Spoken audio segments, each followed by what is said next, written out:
العالمین والصلاة والسلام علی اشرف الانبیاء والمرسلین وعلی آلہ واصحابہ اجمعین اما بعد فاعوذ باللہ من الشیطان الرجیم بسم اللہ الرحمن الرحیم۔ اللہ تبارک و تعالی نے قرآن مجید فرقان حمید میں ارشاد فرمایا ہے کہ الف لام میم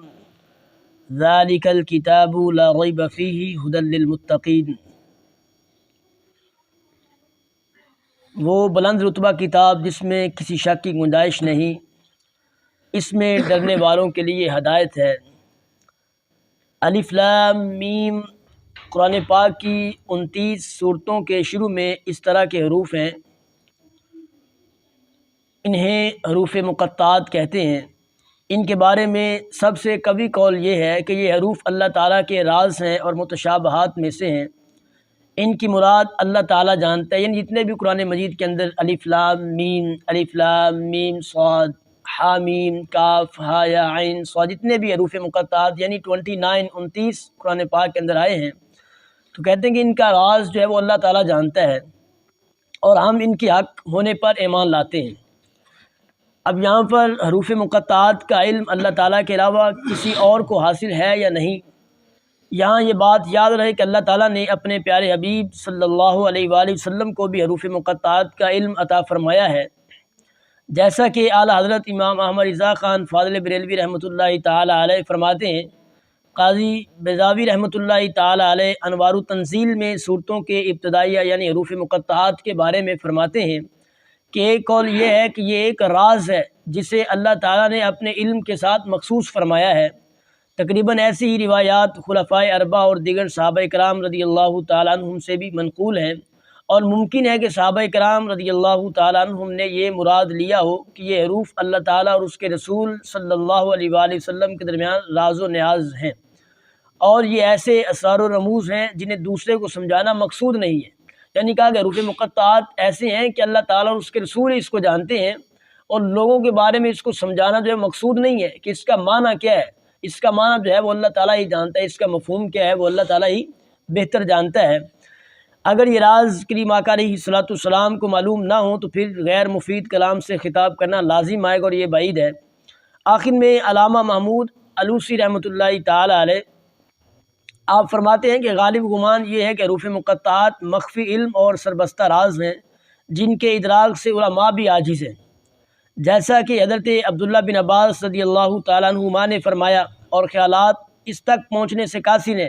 اور اسی وجہ سے حضرت ابوبکر صدیق رضی اللہ تعالیٰ عنہ نے فرمایا کہ ہر کتاب کے راز ہوتے ہیں، ہر کتاب کے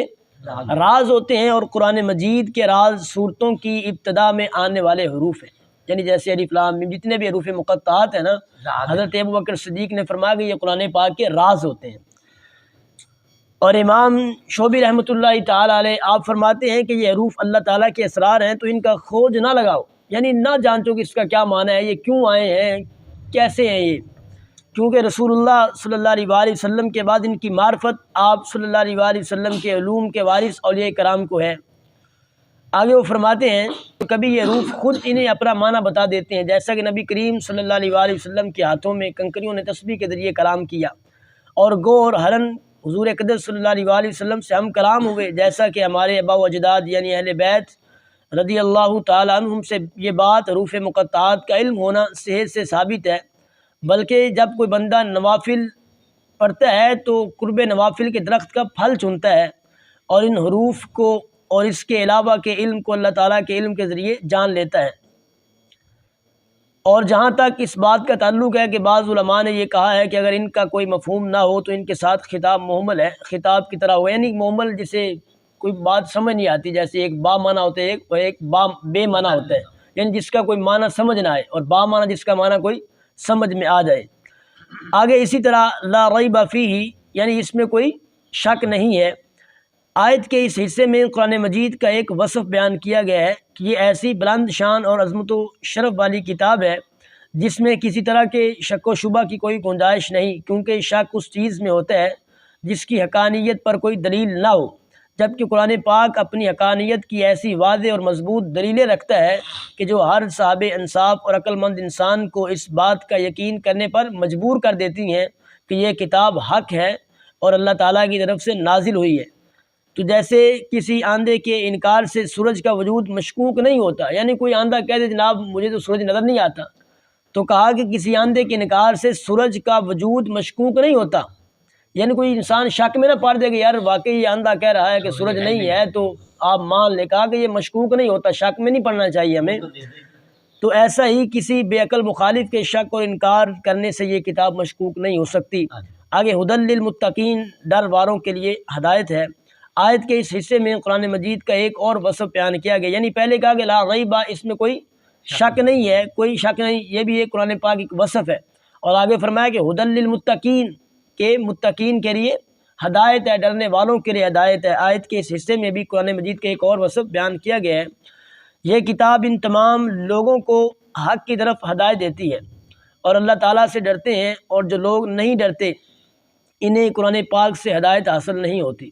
یاد رہے کہ قرآن پاک کی ہدایت و رہنمائی اگرچہ مومن اور کافر ہر شخص کے لیے عام ہے، جیسا کہ اللہ تعالیٰ نے سورہ بقرہ آیت نمبر 185 میں ارشاد فرمایا ہے کہ ہدی للناس، کہ یعنی قرآن مجید تمام لوگوں کے لیے ہدایت ہے، تمام لوگوں کے لیے ہدایت ہے۔ لیکن چونکہ قرآن مجید سے حقیقی نفع صرف متقی لوگ حاصل کرتے ہیں، اس لیے یہاں ہدی للمتقین یعنی متقین کے لیے ہدایت فرمایا گیا ہے۔ آگے تقویٰ کا معنی نفس کو خوف کی چیز سے بچانا، یعنی جس چیز سے آپ کو خوف ہے اس چیز سے اپنے نفس کو بچانا ہوتا ہے۔ اور شریعت کی اصطلاح میں تقویٰ کا معنی یہ ہے کہ نفس کو ہر اس کام سے بچانا جسے کرنے یا نہ کرنے سے کوئی شخص عذاب کا مستحق ٹھہرے، جیسے کفر و شرک ہے، گناہ کبیرہ ہے، بے حیائی کے کاموں سے اپنے آپ کو بچانا ہے، حرام چیزوں کو چھوڑ دینا ہے اور فرائض کو ادا کرنا وغیرہ۔ اور بزرگان دین نے یوں بھی فرمایا ہے کہ تقویٰ یہ ہے کہ تیرا خدا تجھے وہاں نہ پائے جہاں اس نے منع فرمایا ہے، تیرا خدا تجھے وہاں نہ پائے جہاں اللہ تعالیٰ نے تجھے منع فرمایا، جس چیز سے تجھے منع کیا ہے۔